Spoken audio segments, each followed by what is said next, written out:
You don't have to be defensive about it. I'm not being defensive. You seem kind of defensive, and I'm just saying. I don't ask you. Okay, what percentage of men do you think earn over $1 million a year? Less than 10%. Okay. 10% of men in this country earn $100,000 or more. 10%. All men. All men. Okay. So every woman at this table, with the exception of you, but I think you've skewed down middle class. What you say is upper class, but you call it middle class. You're all wanting men, at least in the top 10%. All things being equal, what do you think the kind of man you would want from a woman? What an upper class man would want from a woman. Like myself, he would want her to be able to have some sort of earning. Some sort of what? Potential. Earning potential financially, because okay. We're talking about his financial status. So they usually say, "Hey, I don't want a liability and some kids, like you and some kids." So they want to see a woman that can, has the ability to contribute something, if not 50%, some of it. Okay, so he would want you to make some money. Yeah. What else? Looks. What do you think? When it comes down to looks, what do you mean?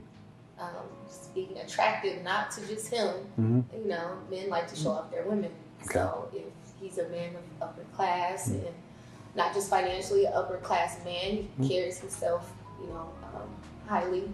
Okay. Thinks of himself highly. He wants to have someone who anything else? Highly.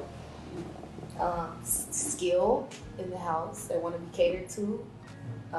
Sexual preference. What do you think? In the room, in the bedroom. What do you think? The kind of man you want, what do you think he wants from a woman? I think that he would want someone who is kind, loyal, someone who's attractive, someone who has something going for themselves, whether that's working for a good company or being an entrepreneur or going to school, just doing something. Someone who also knows how to present themselves to the public, because you're a reflection of him. What do you think? The kind of man that I would want, what he would want, someone who's independent, willful, ambitious, charismatic, introverted, and I would have to say, I don't think I would want a guy that actually cared about looks at all. Care about looks? Yeah, that cares about looks. Okay. I don't always look like this. What would you think the kind of man you would want from a woman? I think the kind of man would want from a woman like me, like a genuine partner, like a solid partner, not just somebody that's just there, that makes sense with what he's got going on, like 2 to 2 make it 4. What are some things though? Having a good girl, like a good foundation, good family ideals, good work ethic, great personality, genuine, just kind of true to who you are. Okay. Would you be surprised if I told you, all of you ladies, just described a man? The characteristics you're talking about, you describe men. I wouldn't be surprised.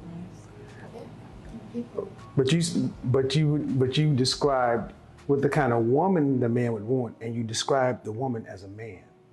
Ambition, earning, entrepreneur. Are women not supposed to have those traits? Okay. The kind of men the number one thing men of value want from a woman is cooperation. Number 2 is femininity. There's a hierarchy in relationships. These men, when asked what they want from a woman, they want a woman who is happy and comfortable with playing her role because it's important. But you asked what the kind of we would want. Okay. The kind of I asked you what the kind of man you would want in a woman. Okay. But you described a woman as with masculine traits, and this is what tends to happen. Women tend to look at men. You look at this called attraction symmetry. Women tend to look at men and think that they would be attracted to what I find attractive. If this is the case, then why do we find, especially in the Black community, the more educated a woman is, the more single she is? Why is it that we find across all groups, the more a woman earns, the more single she is? If men want entrepreneur, go-getter, boss chicks. Intimidation. It's not intimidation. That's basically, that's making what men want a negative. Men just don't want it. It's not a negative. They just don't want it. Are you saying it's masculine to be so educated? Well, no, it's not a matter of being educated. Women have often gone to college to find a husband, to be educated. It's not a matter of education. It's a matter of what men want. Men don't want partners. They want wives. They don't want, because you said something about skill and earning and all this other stuff, right? But then 10 minutes before that, you don't want to have to be responsible for anything financially, really.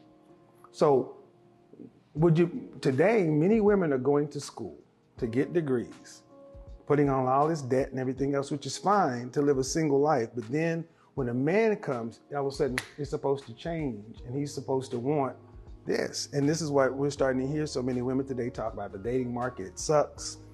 Why can't I find a good man out here? What these men are looking for? And when men start saying what they want, you start hearing that it's, intimidation. No, it's not intimidation. They just don't want it. Not the way you guys think they do. Is that surprising? No.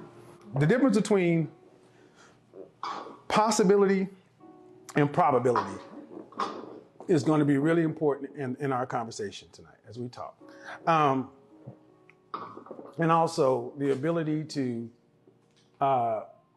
accept facts, figures, statistics, data. Yeah, because often, it tends to become problematic because we start getting into numbers and things like that. So do you think a woman should tailor her life around the needs of the man she needs? Of the man that she needs? Mm-hmm. Hold on. You said no. Why not? I grew up different, so I don't think so. I think a woman should tailor her life around her needs and what she wants. It should never be about the man or needing a man. Okay, so you don't need, so you don't need men? For example, you keep asking me about what percentage do you want to take care of in your family. So, and how you explained it, if that person were to leave, you're left with all of it. And if you can't hold that up, now you're in debt. You know what I'm saying? So a woman should tailor herself around taking care of herself, making sure she can support herself. Like she said at first, 100%. Okay. She can take care of everything. Well, okay, so, but you mentioned not needing a man, though. I want to challenge that. 74% of Black women in this country earn less than $50,000 a year. 9% earn over $75,000. Unless you're going to earn what two people make, you need a man.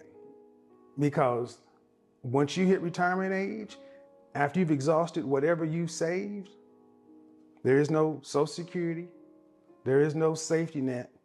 What happens to anybody who can't pay their bills? Once you run out of money, what happens? Welfare. Welfare rolls are limited. So if you were 60, I could pull up stats right now, but if you were, like you said, you don't need a man, and you just work and you have a good job, 50 grand is not anything to sneeze at. It depends on what your expectancy of what my job would be, like why I don't want a man, why I said. Well, my thing is, are you going to have enough to pay for yourself regardless? Okay, so $2.4 million is what you will need to retire on by age 65. 2.4 million cash, not stocks, not in investments, cash. You'll have that. I will have more than that, 100%. Okay. Sure. Okay, as long as you know you're going to have that. But I talk to women every day who are earning more than a lot of women, but they're far away from that. So this notion of not needing a man, we need each other. And that's what's starting to happen today. The homeless population of women is popping up. Women and children are the largest group of homeless because this whole notion that we don't need one another. All right, that's fine. You can do what you want to, but at some point, these countries aren't set up for individual middle-income workers to retire in luxury, to retire and live. They're just not. So why am I saying all that? Because there's a difference between, when I asked you all where you want to be at 50 years old, and I said the clock is ticking. In order to have the security and stability you want, it requires thinking today and planning. Where were any of you guys taught any of that? I get taught, by the way, my dad is military, very knowledgeable and stuff, so I've learned at a young age, and he teaches me as... I come from military on both sides. The military doesn't teach that. No, it's, you know what the military does teach you though? A lot of work ethics. Mm-hmm. A lot of, like, you know, how you handle yourself and things like that. And then my father's also, he was an accountant for the military. Mm-hmm. So when it comes to finances, and I grew with him, I learned with him as well. So work ethic is good, but competence in this country gets compensated. And the reality is, none of us are taught this stuff. Not in school. We're not taught how to date. We're not taught anything. What are we taught about? Taught about dating and relationships. I'll tell you, women are taught. I wasn't, but I watched it happen. Women are taught at home first. Women are taught to be wives only, or to be just a mother, when before a little girl even knows what anything is. We're not really taught about relationships. We're kind of groomed to be wives, to be kind of subservient. Where were you? Okay, were you raised in this country? Because you're saying women were taught to be wives and mothers. I'm 52. I haven't seen that. If you pay attention, they are. No. A lot of women, because when women get out into the okay, no, hold on. No, and I talk to women every day for the last 2 years. Okay, that's what we can't do. We can't do that just because you don't like what I'm saying. Well, you don't hold like on, but the difference, you can't hold on. No, time out. Well, I'm not a child. I don't feel like I should be able to. Okay. I'm talking about for the video. We can't be over talking one another. And whether you like it or not, I'm going to have to call breaks. I'm going to have to moderate the discussion. That's fine. Okay. So it's not about treating you like a child. I don't know you. It's not that serious. It's not. But the point I'm ultimately making is 26% of women in the Black community are married.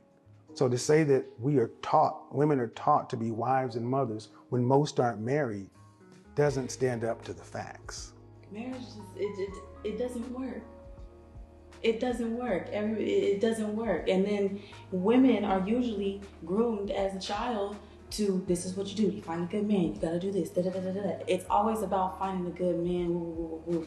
Women aren't really, what I was trying to say was that women aren't really, or people, even boys, aren't really taught specifically about dating or relationships. I feel like people are just kind of groomed to, like, and give them the basic, like, find a good man, find a man with a job, and figure it out. And then the men are like, they tell the men, get a job, handle business. The stereotypes. Type thing. No one's really taught about relationships. People are kind of groomed to just be the basic stereotype or anything of what they feel like marriage. So what does work? I wouldn't be able to tell you. Well, we have a track record of what works. And we have a track record. Okay, I allowed you to speak uninterrupted for about a minute. Okay, I did. I gave you that respect. You did. I gave okay. You and listened to you talk too. We have the respect, mutual. Is there an issue here?